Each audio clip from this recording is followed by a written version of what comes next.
আমার মায়েরা আল্লাহর হাবিব সাল্লাল্লাহু আলাইহি ওয়াসাল্লাম ঘোষণা ফরমান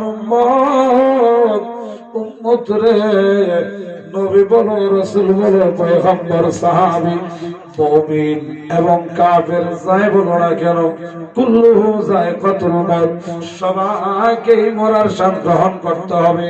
নবীরাও এর থেকে বাঁচতে পারবে না, শহীদরাও বাঁচতে পারবে না, সিদ্দিকরাও বাঁচতে পারবে না, মুমিনরাও বাঁচতে পারবে না, কাফেররাও বাঁচতে পারবে না। এক কথায় শেষ জান আছে যদি মৃত্যুর স্বাদ আপনাকে গ্রহণ করতেই হবে। আত্মা আছে যেহেতু মৃত্যুর স্বাদ আপনাকে গ্রহণ করতে হবে। আপনি আবার ধনী হন গরিব হন, ধনী গরিব তো তার দূরের কথা, যেখানে নবীরা পর্যন্ত রেহাই নাই, তাইলে বোঝা গেল প্রমাণ হয়ে যায় এই মুহূর্তে আজকের মাহফিলের সভাপতি বলেন, সহসভাপতি বলেন, প্রধান অতিথি বলেন, আমন্ত্রিত মেহমান বিন্দু বলেন, যারাই আছেন আমার ভাইরা সবাইকে একদিন মৃত্যুর স্বাদ গ্রহণ করতে হবে। হয় দুদিন আগে না হয় দুদিন পরে সবাইকে একদিন অন্ধকার এই কবরের মধ্যে শুয়ে যেতে হবে। এই ঘোষণা আল্লাহর, এই আল্লাহর বিধান কখনো গ্রাহ্য করা যাবে না। এই জন্য আমরা সবাই আজকের মাহফিল থেকে এই শিক্ষা নিতে হবে যে সময় আমাদের কম, এই দুনিয়া চিরদিন থাকার জায়গা না, কবরে যেতে হবে। এই কবরে যাওয়ার জন্য আপনার আমার কিছু প্রস্তুতি নিতে হবে, আপনার আমার কিছু সঞ্চয় করতে হবে, কিছু পুঁজি বান্না একসাথে করতে হবে। এটাই হলো আমাদের মূল বিষয়, কারণ সময় চলমান, কারো জন্য অপেক্ষা করে না। এই জন্য বন্ধু সময় থাকতে পরকালের সামান তৈরি করা দরকার আছে না নাই? আমার ভাইরা, আপনার জায়গা জমি বাড়ি গাড়ি টাকা পয়সা কোনো কিছু সঙ্গে যাবে না, একমাত্র আপনার জীবনের কর্মগুলি আপনার সঙ্গে যাবে। আপনার আমল, আপনার ইবাদত বন্দেগী মানামল আপনার সঙ্গে কবরে যাবে। এই জন্য কবরে যেহেতু আমরা সবাই যাব, কবরে যেহেতু সবাইকে যেতে হবে, ওই কবরে যাওয়ার পরে আমি আরামে থাকবো না বেরামে থাকবো, ভালো থাকবো না খারাপ থাকবো, সুখে থাকবো না শান্তিতে থাকবো, এটা নির্ভর করবে আপনার জীবনের কর্মের উপর। কথা বলেন ঠিক কিনা? যেমন করবেন কর্ম তেমন পাবেন ফল। এই জন্য আমরা ভালো ফল পাইতে যদি চাই, ভালো কর্মের দরকার আছে না নাই? জবানটা খুলে বলেন আছে না নাই? দিনে তাকিতে কররে মন পরকালে ভাবনা আশ্রয় একা যাইবা, একা সঙ্গে কেহ যাবে না। আল্লাহ হুম্মা সাল্লি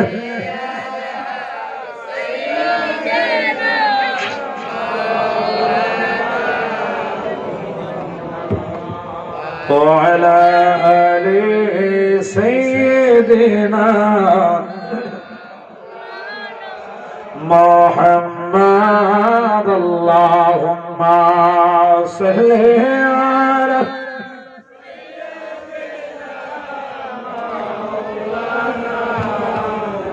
وعلى آل سيدنا। আমার ভাইরা শুরু দিতেছে, কষ্ট হচ্ছে না? মনোযোগ লক্ষ্য করেন, তাইলে আমরা সবাই কবরে যাব। আমি অনুরোধ করব অল্প সময়ের মধ্যে দোয়া করে ফেলবো, কারণ আমি আমার দুর্বলতা, আমার কষ্টের কথা আপনাদের সামনে শেয়ার করেছি। এখন যদি কেউ মনে করেন যে না জালালি সিটারি করছে, তাইলে এটা কিছু করবে না। কথা ঠিক কিনা? আমি আপনাদের সামনে আসছি, বসছি, আপনারা আমারে দেখতেছেন, আমি আপনাদেরকে দেখতেছি। এর চেয়ে বড় সত্য আর কিছু আছে? কথা কয় না। সরাসরি দেখতেছেন, আমি আপনারা দেখতেছি, তার মানে আমি আসছি, আমি কথা রাখছি, ঠিক কিনা বলেন? এখন বেশি সময় কষ্ট দেবো না, যেহেতু বাইরে যারা আছেন তাওয়ারুর কাছে সবাই একটু ভেতরে চলে আসেন। আপনাদের সবাইকে নিয়ে আমরা দুরুদ সালাম মিলাদ কিয়াম করে আমরা মুনাজাত করবো, তাবারক নিয়ে যাবেন, সবার প্রতি তাবারকের দাওয়াত। তো যাই হোক, আজকে জালালের কাছে ওয়াজ ফান নাই তো কি হয়েছে, জালালের কাছে কত দোয়া পাইবেন, তো তাবারক পাইবেন। আরেক সময় আল্লাহ আল্লাহ আনলে যদি বাঁচায় আর কি, তাহলে ওয়াজ পাইবেন। রাগ করছেন নাকি? মনে কষ্ট হইতেছে? যাই হোক, আব্বার আমার এই যে পরকালের কথা বললাম, কেন বললাম জানেন? কারণ আমার আজকে একটা সময় এমন মনে হচ্ছিল, মনে হয় আমি আর বাঁচবো না। নিজের ভিতরে মনে মনে একটা ভয় ঢুকে গেছে। মানে এমন লাগতেছে, আমার হাত পা এমন ভাবে ঝিমঝিম করতেছে, আর এতদিন মানুষের মরার ওয়াজ করলাম, আজকে তো মনে মুখে বেড়ে গেল। যেটা বাস্তব কথা, নিজের ভিতরে একটা ভয় ঢুকে গেছে। সারাদিন আজকে কোনো খাবার খায়, খাইতে গেলেই মুখে আসে। এমন পরিস্থিতি হারে যদি এখন বলে যায়, হ্যাঁ হ্যাঁ আজরাইল তো চলে যাবে, মানে একটা স্বাভাবিকভাবে ভয়, যেটা ব্যক্তিগতভাবে আমার ভিতরে ভয়টা কাজ করছে। আসলে হায়াত মতো মালিক তো আল্লাহ, একদিন তো দুদিন আগে পরে মরণ তো লাগবেই। তো দেখেন, গত বছর আমি মাহফিলে আসছি, আমার আলোচনা শুনছে অনেক শ্রোতাই মাহফিলে ছিল। তারা কিন্তু থাকলে হয়তো আজকে এখানে মাহফিলে থাকতো, কিন্তু নাই, তারা আছে কোথায়? কবরে। আমি যদি আজকে অসুস্থ আছি, এই অবস্থা যাইয়া দৈরালই আসছেন হিসাবে করছে গেলে, আর যদি মারা যেতাম তাহলে কি করতেন? বড় একটু দোয়া করতেন। এরপরে এতক্ষণে আমার ওই মাটির নিচে কবরে দেওয়ার ব্যবস্থা করে নিত নাকি? ঠিক কিনা বলেন? এই কবরে যাওয়ার জন্য আপনার আমার সর্ব উত্তম সাথী হলো ইবাদত বন্দেগী, অর্থাৎ আমল এবং ঈমান। এই আমলিয়তের মধ্যে অন্যতম একটি আমলের কথা এই 2-4-5 মিনিটের মধ্যে বলে দিয়ে যায়।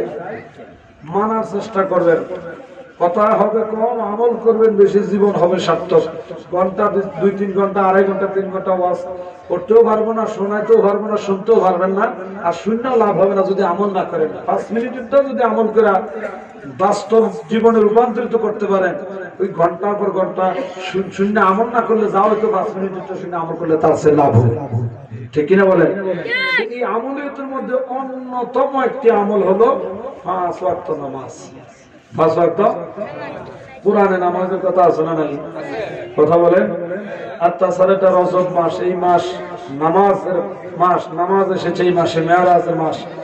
আমাদের নামাজ পড়া দরকার আছে না নাই? শুধু মাহফিল করবো, ওয়াজ যাবো, মাহফিল শুনবো, হ্যাঁ, এতটুকুর মধ্যে কিন্তু সীমাবদ্ধ থাকলে হবে না। মাহফিলে যা শুনবো তা আমল করতে হবে। তাইলে মাহফিল যারা করছেন তারাও সার্থক, কষ্ট করে যারা রাত জেগে মাহফিল শুনছেন তারাও সার্থক। ঠিক কিনা বলে? নামাজ এমন একটি ইবাদত, দেখেন ফাজাইল সালাতের মধ্যে পাওয়া যায় হযরতে আবু বকর ইবনে ফজল রাহিমাহুল্লাহ তাআলা, উনার একটি ঘটনা বর্ণনা করেছেন। উনি যে রুমের মধ্যে থাকতেন, খুব সংক্ষেপে বলি, যে রুমের মধ্যে উনি থাকতেন, উনার রুমের মধ্যে একটা বন্ধু ছিল, যার বন্ধুটা আগে হিন্দু ছিল, এখন মুসলমান হয়েছে। এমন হয় না? অনেক হিন্দু নতুন মুসলমান হয় না?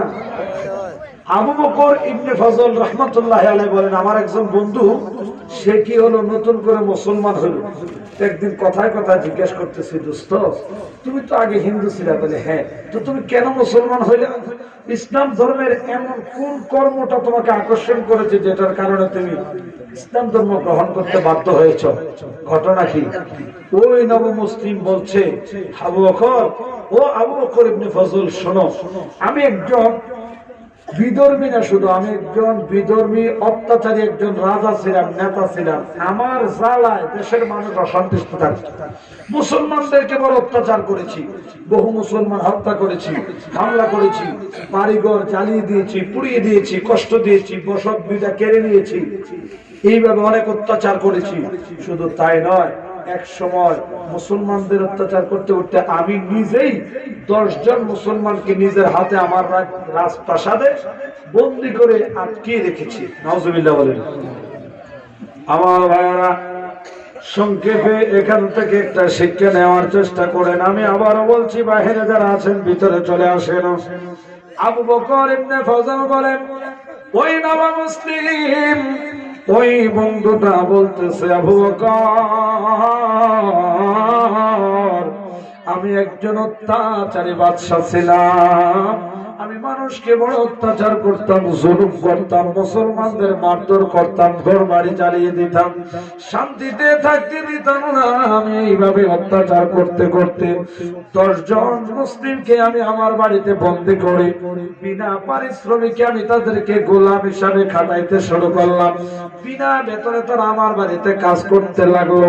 তো আমার বাড়িতে অনেক কাজ, তার মধ্যে একটা কাজ ছিল লেবারের কাজ, যেগুলা কাজ হলো বাড়ি বাড়ি বড় বড় সোজা বড় বড় কাটুরি এক জায়গা থেকে কাদের মধ্যে করে আরেক জায়গার মধ্যে নিয়ে পৌঁছানো, যেটা আমরা লেবারের কাজ বলে আমরা জানি।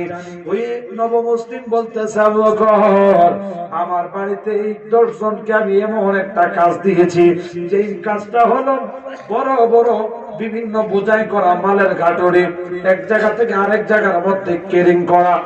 এই দায়িত্বটা আমি 10 জনকে দিয়েছি, কাজ করাইতেছি। তাদের মধ্যে একজনকে আমি দারোয়ান বানায় রাখলাম, যে এই 10 জনে ভালো মতো কাজ করে কিনা। তাদের কাজগুলি মনিটরিং করার জন্য আমি একজনকে সিকিউরিটি হিসাবে রাখলাম। তার আন্ডারে এই 10 জন কাজ করে, এদের কাজ ঠিক মতো করে কিনা তুমি দেখে রাখো। বন্ধুরা আমার, ভাইয়েরা আমার, তাও সাক্ষী দেয়। এইভাবে যখন পাহারাদার পাহারা দিতেছে, পাহারাদার যিনি ছিলেন সে লক্ষ্য করে দেখলেন 10 জন লোক যে কাজ করে, তাদের মধ্যে একটা লোক ছিল বড় আল্লাহওয়ালা, আল্লাহরে বড় ভয় করে গো।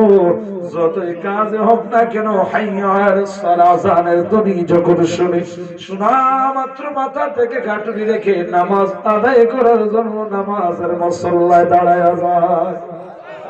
আর জোরে এইভাবে নামাজের ওয়াক্ত যখন হয়, কাজ বন্ধ করে লোকটা নামাজ পড়তে যায়।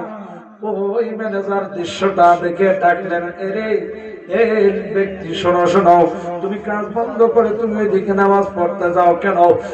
আমি আমার মালিকের আমি সেজদা দিতে যাই, মালিকে আমার ডাক দিয়েছেন, এই জন্য মালিকের ডাকে সাড়া দিতে যাই। তুমি যেমন একজন মালিকের আন্ডারে চাকরি করো, আমারও একজন মালিকের মালিক আছে। সবাই বলেন, সকল মালিকের মহান মালিক যিনি, তিনি কে? আরো জোরে কে? বন্ধুরা, ওই আল্লাহ বুজুর্গ ওই লেবারের কাজ করতেছে আর বলতেছে, ম্যানেজার শোনো শোনো শোনো, আমি নামাজ আদায় করব, যত কাজে থাকুক না কেন, আমি কাজ পরবর্তীতে ওভার টাইম করে বসায়া দেব, তারপরে আমারে বাধা দিও না, আমি আমাকে নামাজটা আদায় করার জন্য সুযোগ করে দিও। এবারে ওই দুষ্ট জালিম ম্যানেজার যে দায়িত্বরত, সে সুযোগ পেল, আমি এমনিতে নামাজ পড়তে দিতাম না, যদি তুমি তোমার ধর্মের নিয়ম আদায় করো, নামাজ পড়ো, ভালো কথা, অসুবিধা নাই, তবে আমি এমনি দিতাম না, কিছু পয়সা লাগবো। আমার ঘুষ দেওয়া লাগবে, যদি ঘুষ দাও তাইলে আমি তোমার নামাজ পড়ার জন্য যতটুকু সময় লাগে কাজের ফাঁকে আমি তোমার সময় দেব। ঠিক আছে, তোমার আমি যা বাড়ি দেব। এবারে নামাজের ওয়াক্ত যখন হলো, নামাজ পড়তে যাবে বলতে যখন আসলো, আল্লাহ ওয়ালা ব্যক্তিটা খুব মনোযোগ লক্ষ্য করেন। এবারে ওই ম্যানেজার কয়, নামাজ পড়তে যাবে, আমার পাওনা আমাকে দাও। বলতেছে, আমার আগে নামাজ পড়তে দাও, নামাজটা শেষ করে আইসা আমি তোমাকে কথা দিলাম একটা দিনার দিব। সুবহানাল্লাহ। তখনকার সময়ের 1 দিনারের অনেক দাম, অনেক মূল্য। আমার ভাইয়েরা কিতাব সাক্ষী দেয়, এবার ওই ব্যক্তিকে নামাজের জন্য সময় দিলেন। নামাজ শেষ করে ওই আল্লাহ ওয়ালা বুজুর্গ ব্যক্তি আইসা সেই পকেট থেকে হাত দিয়ে একটা দিনার ওই ইহুদিকে সে দিলেন। এবার এইভাবে যখন দিতেছেন, 5 ওয়াক্ত নামাজ টাইমে যাইতেছে, প্রতি ওয়াক্ত একটা দিনার। এদিক দিয়ে ম্যানেজারের ভালো একটা ইনকামের সোর্স বাইর হয়ে গেছে, ভালোই কামাই চলতেছে। হঠাৎ করে ওই দুষ্ট জালিম অত্যাচারী বাদশা, যে নাকি মুসলমান হয়েছে, ওই কাজের জন্য তো দায়িত্ব দিলাম, একটু দেখে আসি ঠিক মতো কাজ হয় কিনা, কাজ হয় কি হয় না দেখার জন্য যে দায়িত্ব দিলাম, সেও কোনো ফাঁকি দেয় কিনা একটু দেখার জন্য যখন গেলেন, যায়া দেখতেছেন নামাজের ওয়াক্ত যখন হলো, দূর থেকে তিনি নজর করে দেখলেন একজন লোক আযানের পর আয়েশা ম্যানেজার হাতে কি জানি কি দিল, কানে কানে কি বলল, কাজ বন্ধ করে কোথায় যেন চলে গেল। একটু একটু সামনে গিয়ে দেখতেছে লোকটা নামাজ পড়তেছে, কাজ বন্ধ, বাকি 9 জন কাজ করতেছে। ম্যানেজারকে ডাকলেন, তুমি বুঝি এইভাবে গোশ খাইয়া বুঝি লোকের কাজের ফাঁকি দাও? কাজের মাঝখানে তুমি ওই মুসলমানকে নামাজের সুযোগ দাও কেন? নামাজের জন্য সুযোগ দাও। মুসলমানদেরকে আমি অত্যাচার করতে করতে দেশ হারা করেছি, বিটা হারা করেছি, তাদেরকে কেন নামাজ পড়ার সুযোগ দাও? ওরা শুধু এখানে কাজ করবে, নামাজের জন্য সময় দিয়ে আমার কাজ ফাঁকি দেওয়া যাবে না, আমার কাজ যেন করে আর এইরকম করবে না। করে ঠিক আছে, কিন্তু আর একবার যায় দেখতেছে ঠিকই টাকার লোভে সে নামাজের জন্য ছুটি দিতেছে। বন্ধুরা আমার, ভাইয়ের আমার, এবারে লুকাইয়া লুকাইয়া ওই দুষ্ট জালিম বাদশা দেখতেছে যে আসলে ঘটনা কি। এবারে দেখতেছে প্রতি ওয়াক্তে নামাজে যায়, নামাজ শেষে আইসা আইসা গোপনে গোপনে ওই ম্যানেজারের গোশ খাওয়ায় একটা একটা দিনার দেয়। এবারে ম্যানেজারের ডাইকা করে, তোর কিটি করবো যা আছে সব দেখছি, তুই সুরের সিটারি বাটফারি করিস না? আচ্ছা, কত টাকা ধান্দা হয়? না আমি এসব করি না, কি করি, কি করতে পারবো? আমি এমন না, আমি আপনার এই রাজ্যের মধ্যে একজন আমি সৎ কর্মচারী, আমার মতো সৎ আর কেউ নেই। ওই নামাজের সময় দিয়া যায় যে শুধু এদের লরে কত দিচ্ছে, এটা এতটা তো মনে আপনি দেখে নিয়েছে, তাহলে ধরায় যে একটু খাই নিয়েছে, একটু শিকার যাইতে খুব বেশি না, আমার একদিনের দেয়, মাত্র একদিনের। কয়দিন আর? একদিন আর দেয়। দিনার একটা দেয় ভালো কথা, কিন্তু একদিন আর সে ফাইল কোথায়? আমি তো তাদের সয় সম্পত্তি, টাকা পয়সা করি যা আছে সব তো কেড়ে নিয়েছি, বাড়ি ঘর সহ জ্বালিয়ে দিয়েছি, ওর টাকা পায় কোথায়? আমি এতটা জানি না। আমার সে নামাজ শেষে আসে একটা একটা করে দিনার দেয়। 5 ওয়াক্তে 5 বার দেখো, হ্যাঁ দেয়। তাহলে একটা পরীক্ষা করো। কি পরীক্ষা? এখন থেকে যাই বলবো যে নামাজ পড়তে চাইবেন, নামাজ পড়ার জন্য যে সময়টা আমি আপনাকে দেই, এখন বাজার চলা রেট বাড়তি, একটু টাইমের একটু দাম বাইরে গেছে, আপনারা নামাজ পড়তে যদি যান দিনারের মানটা একটু বাড়াইতে হবে। আউযুবিল্লাহ। আমার ভাইয়েরা, নামাজ কেমন ইবাদত মনোযোগ দিয়ে লক্ষ্য করেন। এমনিতেই নবী বলেন, সালাতু মিআরাজুল মুমিনিন, সালাতের মাধ্যমে মিআরাজ মানে দেখা দেখি, কাছাকাছি সাক্ষাৎ, আপনার আমার সঙ্গে আল্লাহর সঙ্গে সাক্ষাৎ হতে পারে যদি আদায় করার মতো করে যদি করতে পারে। কথা কোন ঠিক কিনা? আমার ভাইয়েরা, গভীর মনোযোগ অন্তরে কান লাগান। তবে আপনাদের জন্য মনে বড় কষ্ট, কিছুই দিতে পারলাম না, শুধু নামাজের গুরুত্বটা নিয়ে বাড়ি যান। বন্ধুরা আমার, ভাইয়েরা আমার, এবারে রাজার ঘোষণা অনুযায়ী ওই ম্যানেজার কয় দাম বাড়তি, নামাজের জন্য যখন আসছে কয়েক দিনের হবে না, দিনার লাগবে 2টা। আচ্ছা ঠিক আছে দেবো। নামাজের পর আসা 2 দিনার দিলেন। এবারে রাজারের কাছে যাই, ম্যানেজার কয় দিনার 2টা আছে, 2টাই তো দিছে, আরে খোঁজ কিটা টিয়া নাই, কোনো ফোনি টুনি পাইল না কিটা, এক টিয়া যেখানে তাদের কাছে নাই, এখন 2 দিনার আছে, 2 দিনারও দিয়েছে। একটা কাজ কর, আসল ওয়াক্ত নামাজের জন্য যদি ছুটি চায় তখন বলবে যে 2 দিনের হইতো না, এখন তো রেট শুধু বাড়তেছে, বাজার সরা, এখন 5 দিন আর লাগবে। নাউজুবিল্লাহ। এবার যখন বলছে 5 দিন আর লাগবে, কয় ঠিক আছে। এবারে আড়াল থেকে কয় দেখ ভাই টাকা সে থেকে আনি। এবারে যখন গেলেন আসরের ওয়াক্ত নামাজের জন্য, যখন সে বিরতি গেল, কাজ বন্ধ করে পরবর্তীতে সে বাকি কাজগুলো করে দেয়। খুব সংক্ষেপ করে বলছে, আমার কষ্ট হচ্ছে জন্য, অনেক লম্বা কথা ছিল। আসরের নামাজটা যখন আদায় করতে গেল, নামাজ শেষ করে ওই আল্লাহওয়ালা, আল্লাহর প্রিয় ব্যক্তি, আল্লাহওয়ালা বুজুর্গ ব্যক্তিটা নামাজের মুসল্লা এইভাবে উঠাইয়া, নামাজ শেষে আমরা নামাজের মুসল্লা উঠাই না, এইভাবে উঠাইয়া সে জমিনের মধ্যে হাত দিয়ে আঘাত করলেন, জমিন ভেদ করে 5টা দিনার উঠে গেল। আর একটু জোরে। দৃশ্যটা দেখা একটু অবাক হয়ে গেল। রাজার কাছে যায়, বলে এই ঘটনা, আর কষ্ট কি? থাপ্পড় দিলে দিনার উঠে? হ্যাঁ। তাইলে একটা কাজ কর, আসর মাগরিবের সময় যদি নামাজের জন্য বলে রেট বেশি বাড়া, এবার লাগবে 20 দিনে। কয় দিনার? 20 দিনার। আরে ইনকামের সোর্স এখানে, টাকার মেশিন পাইলেছে, ফোনই পাইলেছে এখানে, আর কিন্তু এত কষ্ট করতো। এবারে যখন ইশারের ওয়াক্ত নামাজের জন্য যখন আসলেন, রেট বাড়া, যদি থাকেন রাজি তাইলে আমি ছুটি দিতে রাজি। কই কি রেট বাড়া? নামাজ পড়তে যাবেন, 20টা দিনার দিতে হবে। তখন ওই আল্লাহওয়ালা বুজুর্গ একটা মুস্কি হাসি দেয়া কয়, হ্যাঁ ইহুদি শোনো, তুমি যে মালিকের গোলামি করো, তোমার এই মালিকের রাজার যে ভাণ্ড, এই ভাণ্ডটার মধ্যে অভাব আছে, এই ভাণ্ডটার মধ্যে অভাব হয়ে যেতে পারে, এই ভাণ্ড শেষ হয়ে যেতে পারে, কিন্তু আমি যেই মালিকের পূজা করি, আমি যে মালিকের সেজদা দেই, গোলামি করি, আমার মালিকের ভাণ্ডটা বেনজির, বেমিসাল, এটা কখনো কমতি নাই। 20 দিনার কেন কিয়ামত পর্যন্ত যদি আমার মালিক এভাবে স্বর্ণ দিয়েও যদি মোড়াইয়া দেয়, আমার মালিকের ভাণ্ড শেষ হবে। এতটা বুঝি না, এত কিছু বুঝাইতে যায় না, ইমোশনাল ব্ল্যাকমেল করতে হবে না, দিনার লাগবে 20টা। ঠিক আছে, নামাজ আদায় করতে গেলেন, নামাজ শেষ করে আল্লাহ দরবারে হাত বাড়ায় দিলেন, আল্লাহ আল্লাহরে আমি তোমার গোলামি করি, তোমার ইবাদত করি, তোমার বন্দেগী করি, মালিক ওরা আমাকে এইভাবে হেনস্থ করতেছে, আল্লাহ তুমি দয়া করো, রক্ষা করো, তুমি আমার নজর করো। হর হালত মে তেরি করম মুঝ পর জরুরি হে। আয় আল্লাহ, এই মুহূর্ত না, শুধু প্রতিটা মুহূর্তে তোমার দয়া, তোমার নিগাহে করম, তোমার দয়ার নজর আমার জন্য খুব গুরুত্বপূর্ণ। দয়া করো, দয়া করো। এবারে নামাজ শেষ করে যখন মুসল্লা উঠাইলেন, দেখতেছে মুসল্লার নিচে 20টা স্বর্ণের দিনার দেখা। এবারে ওই নব মুসলিম হযরত রাজা দৌড়াইয়া খবর পাঠালেন, ওই লেবার তার ডাক, এই লেবার দিয়া কাজ করার লাগতো না, সেই ব্যক্তি জমিনের মধ্যে থাপ্পড় দিলেই দিনার উঠে।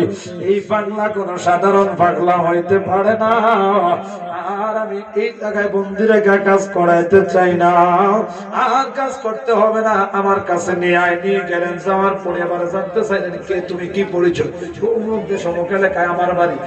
রাজা কয়, তোমার জন্য দুটো অপশন, হয় তুমি তোমার নিজের দেশে যদি ফিরে যাইতে চাও, আমি আমার রাজ্য থেকে আমি সৈন্য সামন্ত দিয়া নিরাপদ ভাবে তোমার গন্তব্যে পৌঁছার ব্যবস্থা করে দেব, আর যদি বলো যে আমার রাজ্যে থাকবা, লেবারি করা লাগবে না, কাজ করা লাগবে না, যেভাবে থাকতে চাও সম্মানে আমি তোমাকে রাখবো।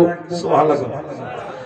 এবার আল্লাহওয়ালা ব্যক্তিকে আমি আমার বাড়িতে যেতে চাই, কিতাব সাক্ষী দেয় ওই রাজার রাজ্য থেকে ওই আল্লাহওয়ালার বাড়ি পর্যন্ত যেতে তখনকার সময় লাগে 5 দিন। কয়দিন?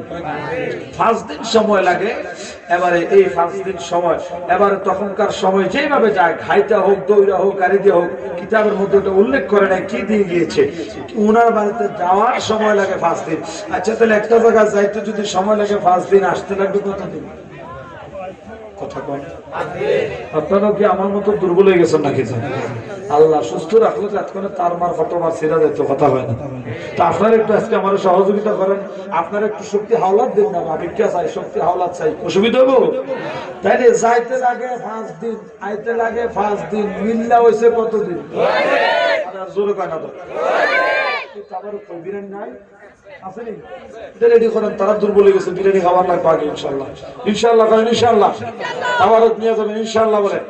তাহলে টোটাল 10 দিন। এবার ওই রাজা কি করলেন, সে একজন ইঞ্জিনিয়ার দিলেন সাথে, আর্টিস্ট, মানে যারা ম্যাপ অঙ্কন করে, বিভিন্ন জিনিস আর্টিস্ট করে, একজন ইঞ্জিনিয়ার সহ সাথে লোক দিলেন যে তুমি যাও, এই লোকের বাড়িতে যাওয়ার সময় কদ্দুর যায় ডাইনে গেছে, কদ্দুর যায় বামে গেছে, কোন দিকটা গেছে, রাস্তার যে ম্যাপটা, এই ম্যাপটা তুমি দেখে দেখে অঙ্কন করে এটা তুমি আমারে দিবা। কারণ এই লোকটা সাধারণ লোক না, যে জমিনে থাপ্পড় দিলে দিনার ওঠে, এই লোকটা কোনো সাধারণ লোক না, এই লোকের সঙ্গ সারা যাচ্ছে না, এই লোকের সন্ধান লাগবো, এই লোকটা আমার দরকার আছে, ঠিকানাটা নিয়ে আসবা। এবারে গেলেন, ঠিক আছে। 6 দিনের দিন ওই আর্টিস্ট ইঞ্জিনিয়ার রাজার সামনে এসে হাজির। কই কিরে যাস নাই? কই গেছি। মিথ্যা কথা কয় না, সত্যি গেছি। ওই যে দেখেন আমি এই যে গেছি, দেখেন আপনি জন্য কইছেন আমি ম্যাপ অঙ্কন করে আনছি।